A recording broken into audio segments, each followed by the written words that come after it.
सुनी है। ये बिल्कुल ठीक है। इस तरह की स्पीच बहुत दिनों में हमारे नौजवान के मुख से निकली है, और जिसको इतनी नॉलेज जिनको है, क्योंकि ये बिल्कुल ठीक करते हैं कि जो बिल 3 नहीं है, ये जो बिल आ रहे हैं ये 3 बिल नहीं है। उससे पहले भी बिजली का एक बिल आया जिस पर बातचीत भारत सरकार से हुई। वो बिल किस तरह के बिल है, मैं बिल्कुल जो सरल भाषा है, गांव के लोग उसको समझ जाएंगे कि जो बिजली का बिल था जो आने वाला था वो क्या था। उसमें है कि अगर किसी आदमी के पास में, किसान के पास में 2 पशु होंगे, उसको कॉमर्शियल कनेक्शन लेना पड़ेगा। जो व्यापारी कनेक्शन है उसको लेना पड़ेगा, जो व्यापारी दुकानदारों में लगते हैं। 2 पशु का मतलब क्या है कि अगर किसी ने एक भैंस पाल ली, अगर सिंगल भैंस है तो सिंगल कनेक्शन, कोई दिक्कत नहीं।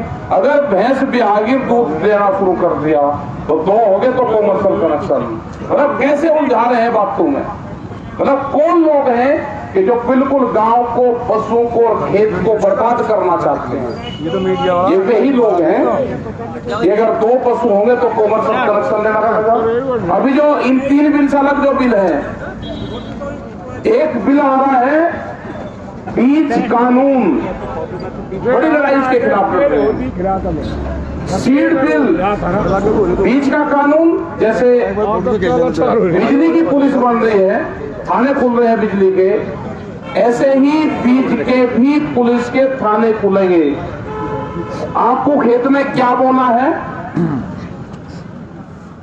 किस दुकान से आपने खरीदा है, अगर आपके खेत में दूसरी कंपनी का मेरा बीज चुरा के बोया है अपने खेत में, आपके खिलाफ मुकदमा होगा और 1 करोड़ रुपए तक उसमें जुर्माने का भी प्रावधान है। 3 कानून ये है। कौन व्यापारी आएगा, कानून बनने से पहले देश में गोदाम बन गए, यानी बने गोदाम अभी, लेकिन आपके गुजरात, राजस्थान, हरियाणा और पंजाब अलग से रेलवे लाइन है, उनके पास में गोदाम है, और जितना अनाज आप इकट्ठा करते हो, बोते हो हम खेत में, इतना अनाज अपने गोदाम में रखने की कैपेसिटी उनकी है। 10 लाख मीट्रिक टन अनाज के गोदाम उनके पड़ गए हैं। उनका जो वॉलमार्ट जैसी कंपनी आएगी, जो बड़ी कंपनियां पूरी दुनिया की, उसके पास में 10,000 पानी के जहाज है। वो कंपनी खेती के क्षेत्र में आ रही, वो एक देश का अनाज उठा के दूसरे देश के उसमें फेंक देगी तो 1 साल में 2 देशों को मारने की कैपेसिटी रखती है। इतना उसका बजट है कि यहां से माल उठाया, यहां शॉर्टेज करी और दूसरे में फेंक दिया, वहां पे डाउन कर दिया। ऐसा ही इन कंपनियों का हाल होगा। ये रेट को अप डाउन करने की कैपेसिटी होगी इन कंपनियों के पास में। एमएसपी की गारंटी नहीं है, मिनिमम सपोर्ट प्राइस की गारंटी नहीं दे रही भारत सरकार। 9 दौर की वार्ता होगी और भारत सरकार ने स्पष्ट कर दिया कि हम एमएसपी पे कानून बनाएंगे और नए 3 कानून वापसी देंगे। ये बिल्कुल स्पष्ट कर दिया उन्होंने कि जो आपसे होता है वो कर लो, हम कानून को वापसी नहीं लेंगे। बहुत वार्ता हुई, 45 दिन वहां पे दिल्ली को चारों तरफ से कई लाख लोगों ने घेर रखा है। ये भी मोर्चा आपका पक्का मोर्चा है। इस मोर्चे को भी तोड़ने की बहुत कोशिश होती है। ये पक्का मोर्चा आपका यहाँ पे लग गया है। इस तरह के रोहतक से लगाकर दिल्ली के 200 किलोमीटर के क्षेत्र में करीब 12 से ज्यादा मोर्चे दिल्ली के चारों तरफ हुए और पूरे देश में बड़ी बड़ी मीटिंगें हो रही है। एक कानून वापसी हो, एमएसपी पे कानून बने और जो 4-5 बिल और आ रहे हैं वे बिलों को भी खत्म करने का काम करें। नहीं, पूरे देश में आंदोलन, हम जा रहे हैं तो 13 तारीख में बॉम्बे हम जा रहे हैं, तो हमने पूरा एजेंडा यह होगा कि जितने भी जत्थेबंदियां हैं, जितने भी संगठन हैं, जो उनके लीडर हैं, वो देश के अलग अलग हिस्सों में जा रहे हैं, बड़ी बड़ी मीटिंगें कर रहे हैं। यानी कि दिल्ली के वही हम बैठते हैं, हम जा रहे हैं बाहर, उड़ीसा जा रहे हैं, बेंगलुरु में हम लोग जा रहे हैं, सब लोग जा रहे हैं। 11 तारीख से लोग जाना शुरू हो जाएंगे। ये जो पूरी प्लान बन रहे हैं। प्लान क्या है कि अगर पूरी दुनिया को हम, ये दिक्कत कहां से आई उसको आप बहुत सरल भाषा में आप उसको समझ लोगे। पूरी दुनिया को हम अगर दो हिस्सों में बांटते हैं, एक है चाइना रीजन और दूसरा है यूएसए रीजन। एक इस तरह का उनको देश चाहिए कि जिसकी जनसंख्या ज्यादा हो, यहाँ पे इंडस्ट्री जोन में बनाना चाहते हैं, फैक्ट्रियां, बड़ी बड़ी फैक्ट्रियां लगेगी। उसके लिए सस्ता मजदूर चाहिए। मजदूर आएगा कृषि से, मजदूर आएगा गांव से, तो पहले खेती को डिस्टर्ब करना पड़ेगा। जो लेबर के जो लॉ थे, जो कानून थे, उसमें बदलाव कर दिए। कोई भी इंडस्ट्रीज में अब अपनी यूनियन नहीं बना सकता, वो लेबर लॉ को खत्म कर दिए, चेंज कर दिए। कृषि को बर्बाद करने का प्लान है कि कृषि को लोग छोड़े और इससे पूर्ण रूप से लोग बदल हटे, इनको कर्जा दे दो, भाव मत दो। इस तरह के कानून लेकर ये लोग आ रहे हैं। उनको दो चीज मिलेगी, सस्ती लेबर मिलेगी, यहां से माल बना के बाहर भेजने का उनका प्लान रहेगा चाइना के कंपटीशन में पूरी दुनिया में। यहाँ पे कंज्यूमर मिलेगा कि बाहर के मुल्कों में अनाज उपजाएंगे और वो अनाज यहाँ पे आपको देंगे। आपकी जमीन में 30 से 40 और 50 साल में इस तरह के केमिकल में डाल देंगे कि आपकी जमीन पूरी बंजर हो जाएगी, इसमें एक भी दाना नहीं उपजेगा। ये प्लान अब का नहीं है कि अब ये 2-3 साल का, 4 साल का गन्ने का भाव का भुगतान नहीं हुआ, ये अभी 2 साल में खत्म हो जाएगा। उनकी बड़ी प्लान है, उनकी बड़ी प्लान है कि हिंदुस्तान की जमीन को बर्बाद करना है। वे कह रहे हैं कि जब यहाँ पे 8,000 रुपए बीघे का रेट है, वे सीधे 15,000 रुपए बीघा से शुरुआत करेंगे। आपको लेने की कहां जरूरत है? किसान को देगा भाज के भाई, फिर उसको बिजली का बिल नहीं देना, ट्रैक्टर नहीं चलाना, उसको कुछ नहीं करना। 15,000 रुपए बीघा आएगा, हमारे बालक के यहाँ शुरू कर देंगे, 15,000 रुपए दे दे, गुंडा लगा, एग्रीमेंट कर 30 साल का। ये होगा क्योंकि खेती को इस तरह से नुकसान में कर देंगे कि लोग अपनी जमीन उनको देंगे। अभी बैंक वाले आपकी जमीन देंगे, अभी वे और ज्यादा आपको कर्जा देंगे। 300% का ब्याज किसान देता है, 300%। हमने जब भारत सरकार से बातचीत हुई तो हमने कहा कि 300% का किसान क्रेडिट कार्ड पे ब्याज देता है किसान। उसने कहा 300% का तो ब्याज होता ही नहीं। हमने कहा कि कापी कलम का तो लगाओ हिसाब। एक किसान क्रेडिट कार्ड 1 लाख रुपया अगर है, 1 रात के जमा करने के वो 8,000 से 10,000 रुपए देता है। ये देता है सब लोग, सारे आदमी देते हैं। ये कहां से पूरा पढ़ देंगे? अरे हमने ये कहा कि इसमें सुविधा कर दो, आप जितना उस पर कर्जा बैठा है, किसान क्रेडिट कार्ड है, आप उसका जो ब्याज है वो ले लो। एक दिन में कोई साहूकार तो बैंक नहीं बनता, उससे देता है ना जो बैंक मैनेजर और उसके बाहर बैठा हुआ है, जो दलाल है, वो लेता है ये पैसे। और जिसका 1 लाख का क्रेडिट कार्ड है उसका बनवाता है वो 1.5 लाख का। उसमें जब 25,000 रुपए सीधा लेता है, 25,000 किसान को देता है, 25,000 रुपए बैंक में जमा करेगा, अपने आप रखेगा। किसान ने समझ लिया तेरा कार्ड फिर गया तो ये 25,000 मिल गए, कभी योजना होगी माफ हो जाएगा। उसका अगले साल 2 लाख होगा, उसका अगले साल वो 2.5 लाख होगा। हर साल 50 से 1 लाख रुपए 20% बढ़ाने की पॉलिसी लिखी है, 25% ये हो रहा है। तो ये बहुत सी पॉलिसी है। वहां दिल्ली में बैठ के जब सरकार से बातचीत होती है, वहां सुनने वाला कोई नहीं है। आपकी ना वहां पर वे भाषा जानते। दिल्ली की कोठियों में बैठ के, चमकीली कोठियों में बैठ के किसान के भाग्य का फैसला होता है। वहां तो आपकी दाब है कि जो बैठ के आज सुन रहे हैं, क्योंकि आज पूरा देश का किसान इन इशू पर जुड़ा हुआ है। आज भी मानने को तैयार नहीं है। गन्ने का भुगतान हमने उनको जब मंत्रियों को दिखाया, जब उसकी मीटिंग में थे, हमने कहा कि मैं अपना ही मंगवा। सबसे पहले मैंने कहा कि ये मेरा खाता है, कतौली शुगर मिल है, 19 क्विंटल 70 किलो की पर्ची बनी, इसका मुझे रेट बता दो, क्या है, कितने का गन्ना हुआ? कह रहे जी दिखाओ। हमने वो दिखा, उसमें रेट की जगह 0,000 आया। कह लगा जी ये क्या है? मका ये रेट है, यही तो रेट है भाई, 0,0 रेट है। मतलब इतना अत्याचार 2-2 साल तक भुगतान नहीं होंगे। ये पहला मौका लगा लो या इसको आखिरी मौका लगा लो इस आंदोलन को। अगर इसमें किसान हारा तो इसमें देश हारेगा।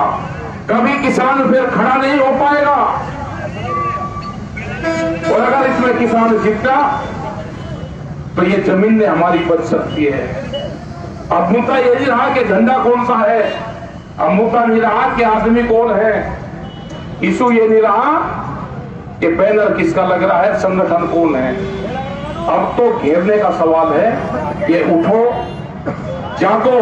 1 साल फसल भी कम हो जाएगी तो कम से कम हम अपनी जमीनें तो बचा जाएंगे। और सवाल ये नहीं रहा कि एक गांव का टूटी लगी, अब तो सड़कों पे निकलना पड़ेगा। वे कहते हैं जब हम वहां रहते हैं कि पश्चिम उत्तर प्रदेश और यूपी का तो कोई है ही नहीं किसान। उनको ये नहीं पता कि फसलों का दौर चल रहा, क्योंकि पंजाब हरियाणा वे धान की फसल काट कर गेहूं की फसल बो कहां गए वे लोग। उन्हें तो पूरी तैयारी कर रखी कि अगर पानी भी रहता है तो गांव में जत्थेबंदी है उनकी आपस की, मेलजोल बंटवारा। जो आदमी वहां पर रहेगा वो दूसरे का खेत में पानी भी चलाएगा, जो लोग यहाँ पर रहेंगे वे यहाँ पर रहेंगे। उन्होंने तो गाड़ियां लगा दी, अब अपनी बसें लगा रखी गांव पर गांव, जितने आदमी यहां से जाएंगे उतने ही आदमी आएंगे। हमें भी जरूरत है कि अब हमको भी अपनी संख्या बढ़ानी पड़ेगी। ये आपने ठीक मोर्चा यहाँ पर लगाया, जिस दिन ये मोर्चा लगा बहुत प्रेशर हमारे लोगों पर था यहाँ पे भी, इसको रात को हटाएंगे, पुलिस हटाएगी। हमने कहा कि हटने की जरूरत नहीं है, पुलिस गिरफ्तार नहीं कर सकती, पुलिस जेल नहीं भेज सकती, पुलिस लाठीचार्ज नहीं कर सकती। मतलब इस क्षेत्र में चौधरी चरण सिंह की धरती पे बैठ के लाठीचार्ज करते हैं। यहाँ पे अगर एक आदमी भी बैठेगा यहाँ पे तो उसकी भी हिम्मत नहीं है कि पुलिस उसको टच कर दे, क्योंकि दिल्ली में चारों तरफ को किसान बैठे हुए हैं। हमको एक पल पल की खबर थी, पुलिस ने किस तरह से लोगों को डराने का काम करा, किस तरह से उनके घरों पे गई, किस तरह से उनके काम धंधे थे, दुकानदार थे, ये थे, उनको प्रेशर में लेने का काम करा। एक लोगों की लिस्ट बन थी, कोई गुंडागर्दी है, रोकने का काम करा जा रहा। अब जिस दिन गए वहां पे रामपुर मुरादाबाद, वहां पे हमने पूरे लोग अपने सड़कों पर लोग लगाए। जो रामपुर और शाहजहांपुर 800 किलोमीटर से लोग ट्रैक्टर लेकर दिल्ली में आए। हमने कहा कि जो भी थाना उनको रोकने का काम करेगा, उसी थाने में पशु बांधने का काम वहां के लोकल के लोग करेंगे। और मतलब उत्तराखंड 12 रायबरेली 800 किलोमीटर से लोग ट्रैक्टर लेकर दिल्ली में आ रहे हैं। कर्नाटक, तमिलनाडु, महाराष्ट्र, वहां से लोग ट्रैक्टर से चल रहे हैं। ये ऐतिहासिक आंदोलन है, कोई वैसा आंदोलन नहीं है ये। तो सब लोगों की जिम्मेदारी ये है कि आप आओ, आप घर से निकल के आपको सड़कों पर आना पड़ेगा। 26 तारीख की कॉल दी है, उसमें तिरंगे झंडे के साथ में ये यात्रा तिरंगा झंडे की होगी। किसानों को पाकिस्तान नहीं बता रहे, उसको खालिस्तान नहीं बता रहे, उसको छोटा बड़ा किसान बता रहे, उसको पंजाब का किसान बता रहे। जिस दिन देश को गेहूं चाहिए था, अक्टूबर 2007 की बात है, टिकैत साहब को प्रधानमंत्री मनमोहन सिंह ने बुलवाए, एक प्रतिनिधिमंडल गया, यहां से भी 3 आदमी उनके साथ में गए। उन्हें कहा कि देश में गेहूं की कमी है, किसान पैदावार कैसे बढ़ा सकता है, वो आप फार्मूला बताओ। 1 घंटे की मुलाकात हुई और आज 13 साल हो गए, किसानों ने सरकार को फार्मूला दिया। आज देश में गेहूं की कमी नहीं है। ये सरकार बात नहीं करेगी, मतलब सरकार किसी से बात नहीं करेगी। फर्जी तरीके के संगठन बना के खड़े कर रखे हैं, कह रहे कि हमारे बहुत संगठन से बात हुई, वे समर्थन कर रहे हैं बिल का। हमने कहा उनको आता पता दे दो, उनसे टेक्नोलॉजी हम भी लेकर जाएंगे। हम उनको यहाँ गोरखपुर शुगर मिल है, यहाँ का किसान भी बर्बाद है, और टेक्नोलॉजी वहां पर दिवाएंगे, उनका भी कुछ लाभ हो जाएगा, क्योंकि भूटान नहीं होता तो आप उन किसानों को दे दो, वहां पर उनकी रहने की व्यवस्था करवाएंगे। बोलो तुम हमारा धरना चल रहा, और जानकारी दे दो, हम गन्ना छोड़कर दूसरी चीज बोलेंगे। पता एक का नहीं बताते, किसी का एक नहीं बताते कौन कौन है। एक गया, एक वहां का मुझे नगर का उसका भाई उसकी तलाश करता फिर रहा, गांव में उसके पीछे है, वो अपने गांव में नहीं गया उस दिन से, गांव में गया नहीं, उसका भाई उसकी तलाश कर रहा, वो कह रहा कि मैं 22 लाख रुपए का मकान बना था गांव में, अपने मकान को देता नहीं, उसको तोड़ूंगा। तो ये आवाज हो रही जो एक लोगों को लेकर ही जाते हैं, यही हमारा समर्थन है। भाई टेक्नोलॉजी तो आ दो, कौन सी मंडी में बेचा, 800 रुपये क्विंटल में धान बिक रहा है, मक्का की खेती चलो यहाँ पे नहीं होती, हमारे यहाँ पे बुलंदशहर ये इसमें जितने भी अलीगढ़ 800 से 1000 रुपये क्विंटल मक्का। अरे सरकार भाई ले लो उसको, हमने कहा कि सरकार खरीदो भी मत, आप उस पर कानून बना दो, जो व्यापारी आएगा उसके कम पे खरीद नहीं करेगा। ये बात समझ में नहीं आती, कह रहे जी व्यापारी खरीद लेगा ही नहीं, फिर मतलब व्यापारी की बिगड़ जाते हैं, किसान की कम है। तो ये आंदोलन आपको तेज करना पड़ेगा, आंदोलन को बढ़ाना पड़ेगा। और यहाँ पे सभी लोगों का धन्यवाद है कि जो लोग यहाँ पे आए, मेरे बुजुर्गवार यहाँ पे हैं, सभी नौजवान साथी यहाँ पे हैं, इनका बड़ा योगदान इन बच्चों का है। और इस तरह की जो विचारधारा है बच्चों की, ये आगे बढ़नी चाहिए, ये गांव तक विचारधारा जानी चाहिए। अभी वालमार्ट कंपनी जैसे प्रपोजल लेकर आ रही है, उनका है कि जो साप्ताहिक बाजार लगाते हैं, उन बाजारों को खत्म करने का पहला टारगेट उनका है। उसमें 4.5 करोड़ लोग बर्बाद होंगे, नौकरी पैसे वाले बर्बाद होंगे। जो दुकान करता है, जो शहर के अंदर जो मोहल्ले में दुकान करता है, जो 60 से 100 लोगों को उधार सामान देता है, वो दुकानदार बर्बाद होगा। ये सारे के सारे दुकान भी जाएंगे, स्मॉल इंडस्ट्री जाएगी, किसान जाएगा, सब कुछ खत्म होने का प्लान सरकार ने बना दिया है। तो आपको सचेत हो जाना चाहिए, अपनी लाठी गोदी के साथ में तैयारी किसानों को करनी पड़ेगी। धन्यवाद। जय हिंद, जय भारत, जय बोलो। किसान एकता चौधरी चरण सिंह, चौधरी चरण सिंह।